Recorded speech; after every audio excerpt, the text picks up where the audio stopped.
There are things so many of us take for granted, like the ability to reach out and grab something or stand and walk across the room. If you were wheelchair bound with physical limitations, would you be motivated to always learn how to do everything a different way while working full time and volunteering in all of your spare time?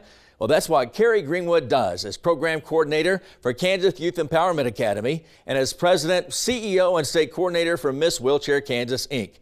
She's been selected as our February Everything Woman. Carrie Greenwood is a proud lifelong Topecan.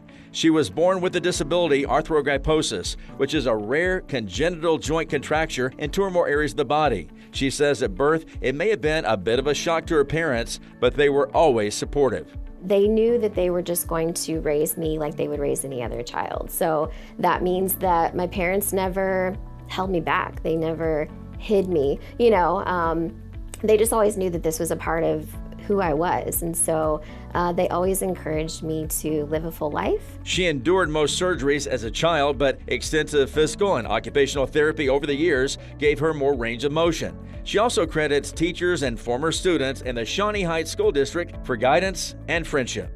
I was treated really great by my classmates. I have to say that. And I say that because I know that not everyone has as positive a story as I do. Carrie attended college to become a graphic designer and obtained her associate degree, but her perspective on everything changed when she attended the Kansas City Leadership Forum. There she noticed how vast the disability community was, noticed disability pride for the first time, and became influenced by positive role models.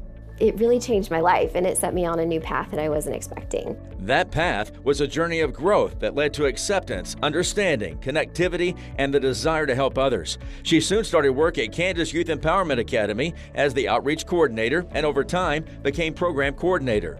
Her exposure to Miss Wheelchair came by accident while surfing the web.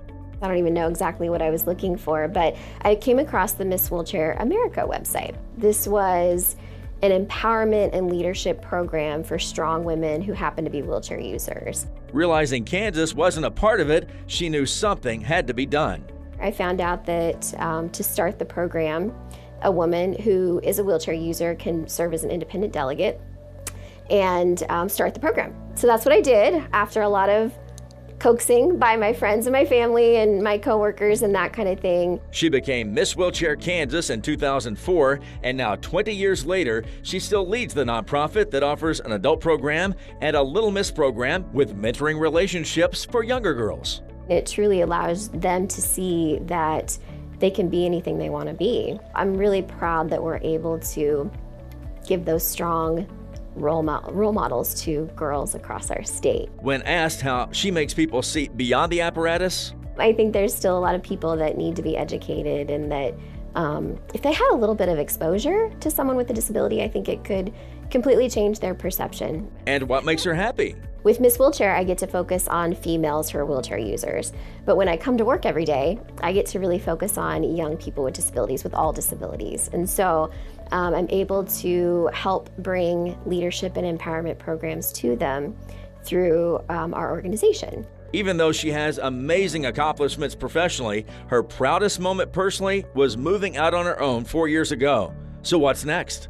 I'm at a point in my life where I definitely would love to be married someday and have a family.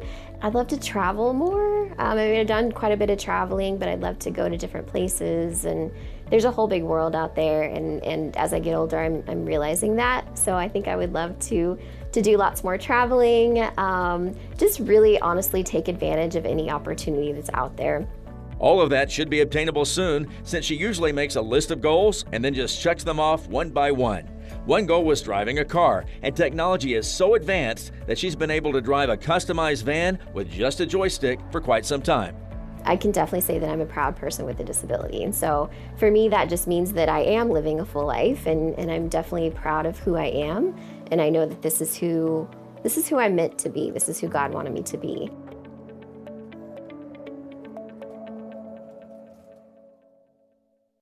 Carrie Greenwood has made such a difference in the disability community over the past 15 to 20 years, but truly believes her best work is yet to come. She would also like you to contact her if you have any questions about the organizations we discussed or disabilities in general. If you know a woman in Northeast Kansas to recognize in this segment, go to KSNT.com and nominate them there. We feature these honorees on the last Tuesday of each month. Everything Woman, sponsored by Sharp Honda, Topeka ER and Hospital, and Washburn University.